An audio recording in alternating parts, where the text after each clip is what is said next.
Oi, hoje eu vou te contar um pouquinho melhor sobre a metáfora por trás de A Metamorfose, do Franz Kafka, que foi uma das minhas leituras de janeiro. Só que eu achei pertinente fazer um vídeo falando especialmente sobre ele, porque tem muito mais coisa como contexto histórico por trás, as intenções dos autores, que eu acho que poderiam ser faladas. Então, vamos lá. Eu vou começar dizendo que A Metamorfose foi publicada em 1915, no contexto onde as cidades europeias estavam sofrendo muitas mudanças no contexto sociais e urbanas, assim mesmo, em questão de construção da cidade. O Kafka, no caso, nasceu aí em Praga, no Império Austro-Húngaro. Então ele foi afetado, né, porque agora esse lugar seria aí a República Tcheca, né, no caso em Praga, e que está aí dentro da Europa Central. E basicamente, o livro se inicia com uma frase que é bem icônica dentro da literatura, pelo seu sentido absurdo, mas ao mesmo tempo simplório. Quando certa manhã Gregor Samsa acordou de sonhos intranquilos, encontrou-se em sua cama metamorfoseado num inseto monstruoso.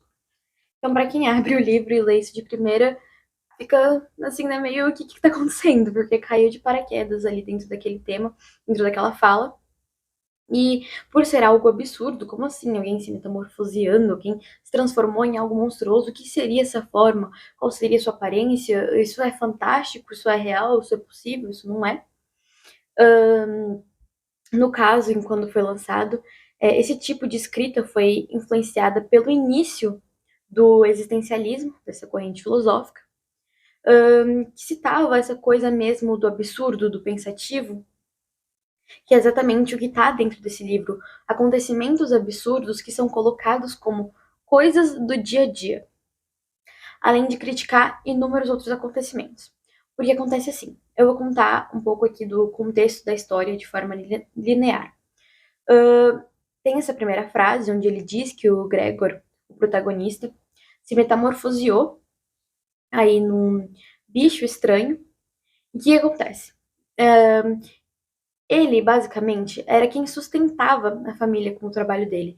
Ele sustentava o pai, a mãe e a irmã. E aí, quando isso acontece, ele faz de tudo para que eles não descubram. Só que como ele não levantou para ir no trabalho, vai todo mundo ali na porta dele, pergunta se tá tudo bem. Ele tenta falar, não, tá tudo bem, tá tudo bem. Mas aí tem uma hora que acabam descobrindo que ele havia se metamorfoseado aí nesse bicho estranho. Inclusive, eu assisti um vídeo que eu achei aqui no YouTube, que é de um filme, se eu não me engano, russo, que seria meio que um live action da metamorfose. E é muito interessante, na verdade, porque eu tinha imaginado pra mim, né, essa coisa realmente de uma forma de bicho, tipo um besouro, por exemplo.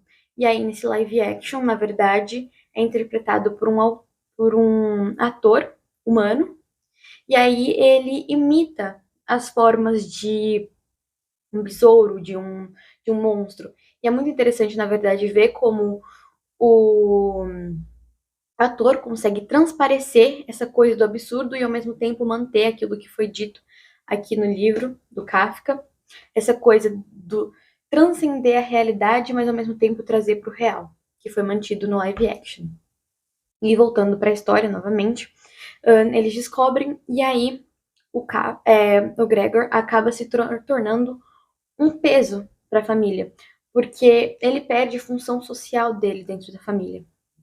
Então, aquele que na verdade era super importante, super glorificado por ter um trabalho que sustentava a família, se torna um peso.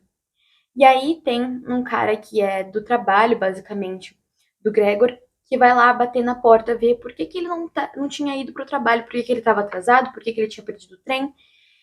E isso representa, na verdade, uma crítica social em relação a como o Kafka, né, o autor, estava se sentindo com aquelas mudanças que estavam tendo através da industrialização, através do trabalho excessivo, e como ele estava se sentindo pressionado em relação a essa coisa da indústria realmente capitalista. E é basicamente isso. Então, esse personagem que aparece lá batendo na porta do quarto do Gregor, perguntando por que ele estava se atrasando, por que ele não estava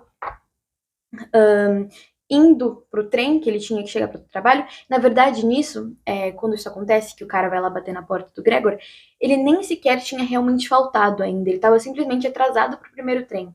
Então, pra você ver essa coisa do excesso, sabe? O que é muito interessante. E aí, ao longo do livro, a família dele vai se cansando dele. A irmã dele é a que mais tenta, de fato,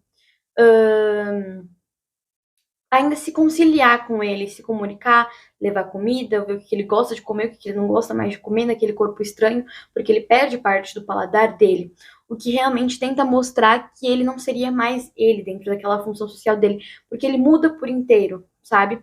Mesmo que teria, teoricamente, sido só a forma dele que havia mudado, como está escrito aqui, tudo em volta se influencia por essa forma dele, sabe?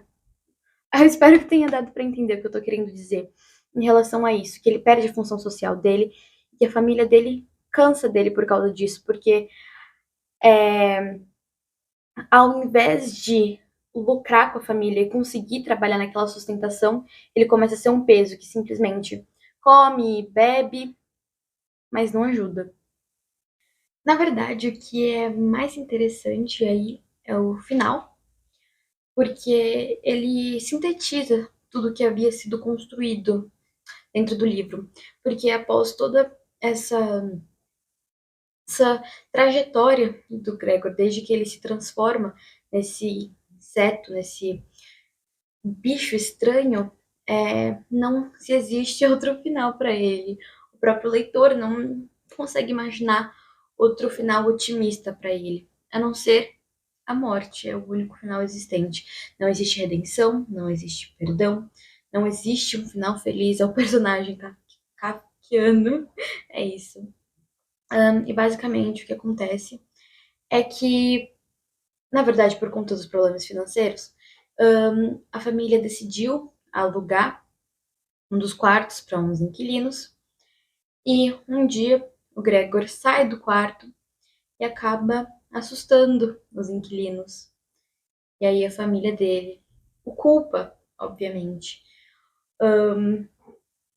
E na verdade o que acontece é que o Gregor morre de família, morre de amor, porque era claro que o Gregor amava a família, amava eles e queria poder ajudar, mas não era possível.